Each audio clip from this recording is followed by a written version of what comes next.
नमस्कार मित्रांनो, ठरलं तर मग या मालिकेच्या आजच्या भागात आज आपण बघणार आहोत. पूर्णा आजीने सायलीला दिवसभर उपाशी राहण्याची शिक्षा दिलेली असते वा कल्पना म्हणते की पूर्णा आई, तुम्ही एकदा तरी विचार करा, अहो या बिचारीचा जीव केवढासा, ती दिवसभर कशी उपाशी राहणार आणि जर हिची तब्येत अजून बिघडली म्हणजे. पूर्णा आजी म्हणते की हा सर्व विचार तिने तन्वीला त्रास देण्याच्या आधीच करायला हवा होता. तेव्हा सायली म्हणत असते की राहू द्या आई, पूर्णा आजी मला शिक्षा देत आहे कारण माझ्यात सुधारणा व्हावी म्हणून, आणि मी ती शिक्षा भोगायला तयार आहे. कल्पना म्हणते की अगं सायली, पण मला नाही बघवणार ना. पूर्णा आई, हिच्या वतीने वाटलं तर मी तुमची माफी मागते. हे बघा पूर्णा आई, सायलीकडून परत कुठलीही चूक होणार नाही याची खबरदारी मी घेईल.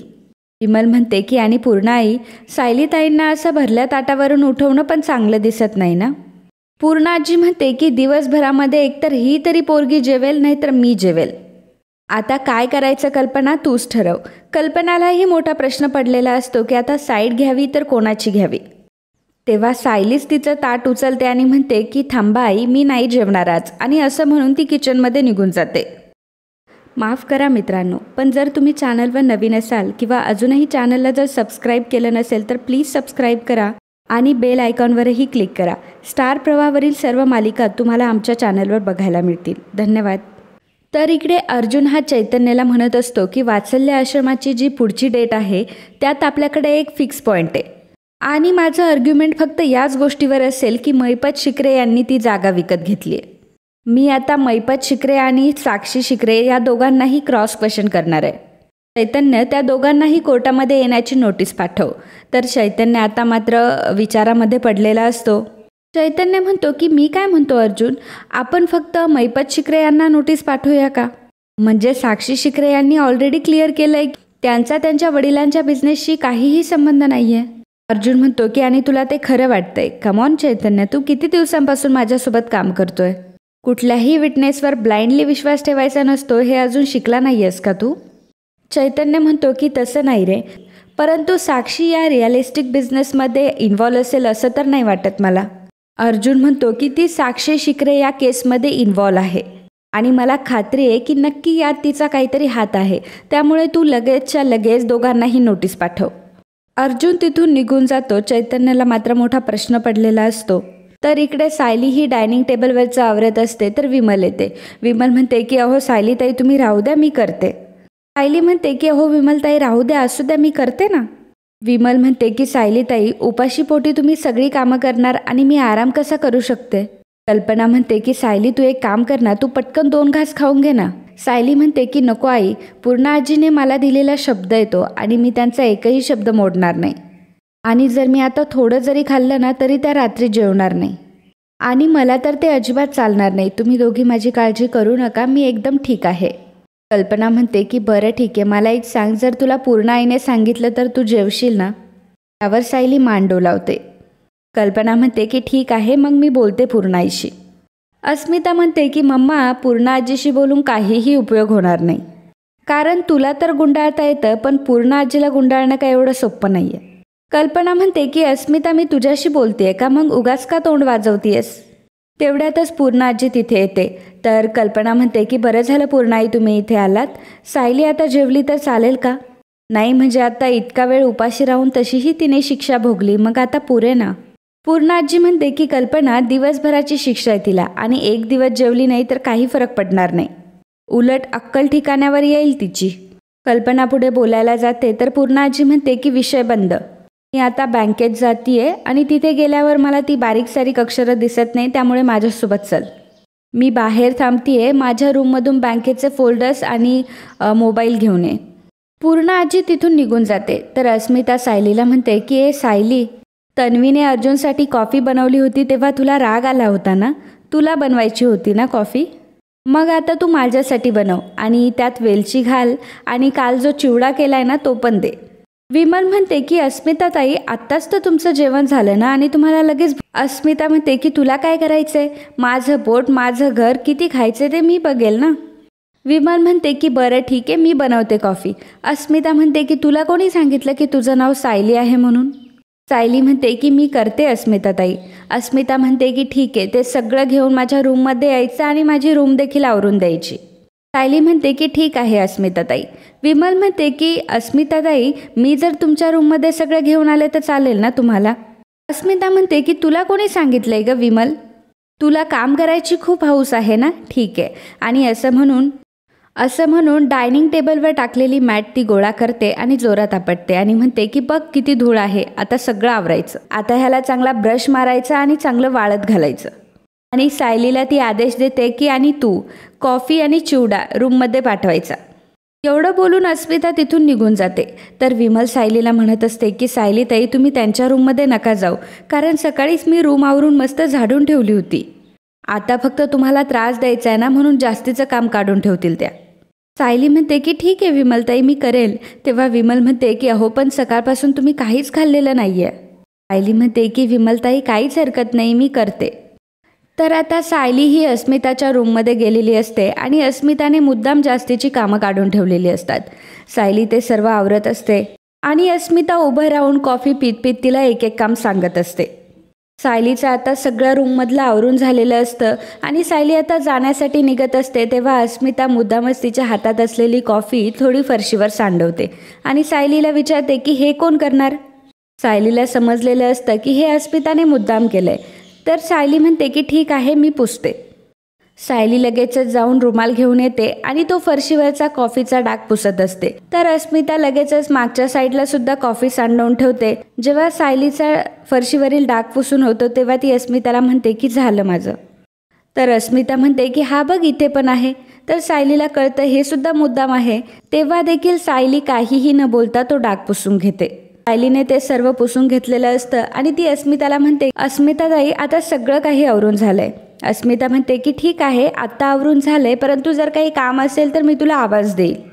सायली म्हणते की ठीक आहे अस्मिताताई, आणि मला माहिती देखील आहे की माझ्यावरच्या रागापोटी तुम्ही हे सर्व माझ्याशी असं वागताय. अहो पण मला घरातली कामं करायला कंटाळा येत नाही, उलट मला छान वाटतं. दुपारची वेळ झोपून वाया घालवण्यापेक्षा बघा ना तुमची खोली किती छान साफ झाली. आणि माणूस जेवढं काम करतो तेवढाच तो उत्साही राहतो. येते मी, असं म्हणून सायली तिथून निघून जायला लागते. तर अस्मिता लगेचच सायलीचा हात जोराचा पकडते आणि म्हणते की स्वतःला खूप शहाणी समजतेस का? मला त्रास देतेस का? सायली म्हणते की हो अस्मिताताई, मी तुम्हाला कशाला त्रास देईल? मला तुमचा राग येतच नाही, उलट तुम्हालाच माझा राग येतो आणि हे सुद्धा दिसतंय मला. तर अस्मिता म्हणते की मला का तुझा राग येणार नाही? तू सतत माझ्या रस्त्यात आडवी येत असतेस आणि तुझ्यामुळे आयुष्यात मला पहिल्यांदा पूर्णाजीने थोबाडीत मारली आहे आणि तेही सगळ्यांच्या समोर. आता याची शिक्षा तर तुला मिळणारच आहे आणि तेही माझ्याकडनंच. ज्या दिवशी मी तुला ह्या घराबाहेर काढेल ना, त्याच दिवशी माझा बदला पूर्ण होईल. असं म्हणून सायलीचा हात ती जोरात खाली फेकते. तर सायली तिथून निघून जाते. तर इकडे सायली किचनमध्ये मात्र कामच करत असते. तेव्हा विमल येते आणि म्हणते की सायलीताई आता बस झालं, तुम्ही अजिबात कुठलंही काम करायचं नाही, आता तुम्ही सरळ जाऊन आराम करायचा. तर सायली म्हणते की अहो पण मी आराम का करू? विमल म्हणते की सायलीताई तुम्ही या बरं. आणि मग सायलीचा हात धरून विमल तिला डायनिंग टेबलच्या खुर्चीवर बसवते आणि ती सायलीला म्हणते की अहो सायलीताई, तुमच्या दिवसभर पोटात काहीच नाही आहे, उपाशीपोटी तुम्ही किती कामं करणार आहात? आणि जेव्हा मी आजारी होते तेव्हा मी तुमचं ऐकलं होतं की नाही? आता तुम्ही माझं ऐकायचं. आता तुम्ही फक्त बसायचं आहे आणि मी तुमच्यासाठी फक्कड अशी कॉफी करून आण. तर सायली म्हणते की विमलताई, अहो मी एरवी तरी कॉफी पिते का? मला तर आलं घातलेला फक्कड चहा आवडतो, पण आज मला तोही नकोय, कारण मला काही खाण्यापिण्याची परवानगी नाही आहे ना, म्हणून. विमल म्हणते की सायलीताई, तुम्ही कुठल्या मातीचे बनलात? म्हणजे तुम्हाला उपाशी राहण्याची शिक्षा मिळाली आहे तरी तुम्ही अगदी हसत हसत ती झेलताय. सायली म्हणते की विमलताई, त्या माझ्या आजे सासू आहे आणि त्यांना मला कुठलीही शिक्षा करण्याचा अधिकार आहे. विमल म्हणते की मला वाटलंच होतं की तुम्ही असंच काहीतरी बोलणार. बरं, मी स्वयंपाकघरात आहे, तुम्ही इथेच बसून आराम करा. सायली म्हणते की ठीक आहे, बसल्या बसल्या भाज्या निवडल्या तर चालतील ना? तर विमल म्हणते की ठीक आहे, पण तुम्हाला बसल्या बसल्याच करायचं आहे. मी तुम्हाला इकडे भाज्या आणून देईल, तुम्हाला त्या बसल्या बसल्या निवडायच्या आहेत. तर इकडे विमल किचनमध्ये येते आणि म्हणते की मी एक काम करते, मी सायलीताईंसाठी चहा बनवते. तर इकडे पूर्णा आजी आणि कल्पना देखील आलेल्या असतात. पूर्णा आजी आतमध्ये जाते. कल्पना लगेचच हळूच अर्जुनला कॉल करते.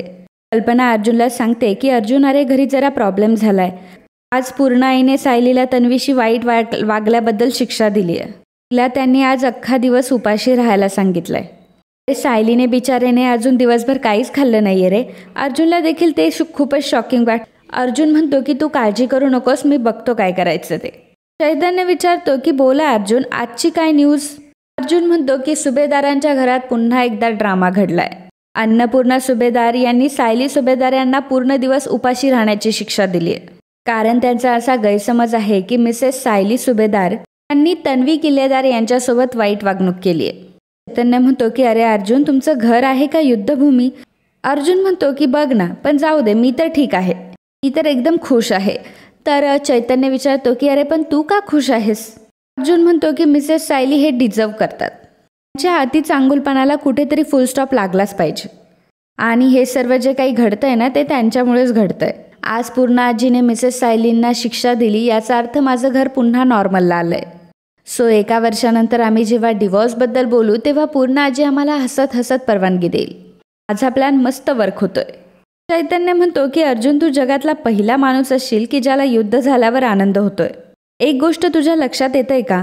जेवढं तू हे कॅज्युअली घेतोय ना, तेवढं सायली तिकडे हे किती सिरियसली घेतेय. आता पूर्णा आजीने सायलीला जी शिक्षा दिली आहे ना, त्यात तिने जेवण सोड साधं पाणीसुद्धा प्यायली नसेल. तुझं काय, तुझं तर सगळं व्यवस्थित चाललंय ना, तुला काय घेणं? अर्जुन म्हणतो की त्या ST इंडस्ट्रीची फाईल पाठवली आहे ना, जा मेल कर जा मला. चैतन्य म्हणतो की हो करतो ना, पण विषय बदलून काय होणार नाही आहे. अर्जुन म्हणतो की मग काय करू आता? आधीच आमच्या घरात एक अँटिक पीस आहे आणि त्यात कमी होती की मिसेस सायलीसुद्धा आल्या. आता आमच्या घरच्या म्युझियमला तर 4 चांद लागलेत. चैतन्य म्हणतो की तू आणि तुझ्या मिसेस सायली एकदम रेअर कॉम्बिनेशन आहात. रेअर पण गोड असं म्हणून चैतन्य हसत असतो. तेव्हा अर्जुन म्हणतो की आता तुम्हाला मेल पाठवशील? चैतन्य म्हणतो की हो पाठवतो. चैतन्य तिथून जायला लागतो आणि पुन्हा अर्जुन जवळ येतो आणि म्हणतो की काय म्हणतो, तुमचं जर हे कॉन्ट्रॅक्ट मॅरेज वर्षभर टिकलंच नाही तर रे? अर्जुन म्हणतो की म्हणजे? चैतन्य म्हणतो की समजा मधुभाऊ आधीच सुटले, आता पुढे आर्ग्युमेंट पण पास करतो आणि जर त्याने केसेस क्लोज झाली तर मग काय करशील रे तू? म्हणजे कॉन्ट्रॅक्ट मॅरेज कॅन्सल आणि मग घरी काय सांगशील? अर्जुन म्हणतो की अरे चैतन्य, तू कशाला डोक्याला ताप वाढवतोय, तू जाऊन मेल पाठवशील? चैतन्य म्हणतो की बरं ठीक आहे करतो आणि चैतन्य तिथून निघून जातो. तर चैतन्याच्या बोलण्याचा अर्जुन देखील विचार करत असतो. तर इकडे विमलने चहा बनवलेला असतो आणि ती सायलीला म्हणते की आता ते द्या बरं इकडे आणि आता तुम्ही निवांत बसून चहा प्यायचा आहे. सायली म्हणते की विमलताई हो, पूर्णा आजींनी तर मला. विमल म्हणते की अहो जेवायला मनाई केली आहे, चहा कॉफी पाण्याला तर नाही. आणि तुम्हाला हा चहा प्यायचा आहे म्हणजे प्यायचा आहे. तितक्यातच पूर्णा आजी तिथे येते. पूर्णा आजी सायलीला म्हणते की तरी मला वाटलंच होतं की तू माझा शब्द डावलणारच. अगं माझी पाठ फिरल्यानंतर खाऊन पिऊन सुद्धा घेतलंत ना? अगं थोडी तरी लाज बाळग. तर विमल बोलायला जाते नाही पूर्णा आजी, अहो मीच. तेव्हा पूर्णा आजी म्हणते की तू गप्प बस. या मुलीचा खरा चेहरा काही तासांमध्येच दिसला. एकीकडे मोठ्यांचा आदर करतोय असं दाखवायचं आणि दुसरीकडे त्यांच्या बोलण्याकडे दुर्लक्ष करायचं. संस्कारांचं सोंग आणता येत नाही, ते मुळातच असावे लागतात. इतक्यातच कल्पना येते आणि म्हणते की काय झालं? तेव्हा सायली म्हणते की काही नाही आई. सायली म्हणते की हो काही नाही आई, विमलताईंना असं वाटलं की मी थकले म्हणून त्यांनी. आजी म्हणते की आता थकल्याचं सुद्धा नाटक करणार आहेस का तू? आणि तशीही घरातली सगळी कामं तर विमलच करते, तुला काय झालंय थकायला? अस्मिता म्हणते की पूर्णा आजी, नुसतं घरात बसून काम केल्याचा आव आणला ना तर मग थकायलाच होतं आणि आज तर फक्त ही लोळतच होती. तर कल्पना म्हणते की अस्मिता, सायली कधीपासून लोळायला लागली ग? नाही जरा खरं वाटेल असं तरी बोलत जा. विमल म्हणते की हो वहिनी, आज अस्मिता ताईंनी तर यांना खोलीसुद्धा साफ करायला लावली त्यांची. कल्पना म्हणते की काय? आणि मित्रांनो, आजचा हा भाग इथेच संपतो. पुढील भागात आपल्याला पाहायला मिळणार आहे अर्जुन म्हणत असतो की माझी बायको जर खायला बसली तर चर्चा बंद आणि खाणं सुरू. अस्मिता म्हणते की अरे पण तिला नाही खायचंय तर ही कसली जबरदस्ती आहे? अर्जुन सायलीच्या गळ्यात हात टाकून म्हणतो की अस्मिताई, ही प्रेमाची जबरदस्ती. पूर्णा आजी म्हणते की मी तिला दिवसभर काहीही न खाण्याची शिक्षा दिली. अर्जुन म्हणतो की हो, पण मी आज एक गोष्ट करू शकतो, मी माझ्या बायकोसोबत उपाशी राहू शकतो. जर ती काही जेवणार नाही तर मीही काही जेवणार नाही, सिंपल. तर मित्रांनो, असेच ठरलं तर मग या मालिकेचे डेली अपडेट बघण्यासाठी आत्ताच आपल्या चॅनलला सबस्क्राईब करा. आणि आजचा हा भाग तुम्हाला आवडला असेल तर व्हिडिओला लाईक आणि कमेंट करायला अजिबात विसरू नका. धन्यवाद.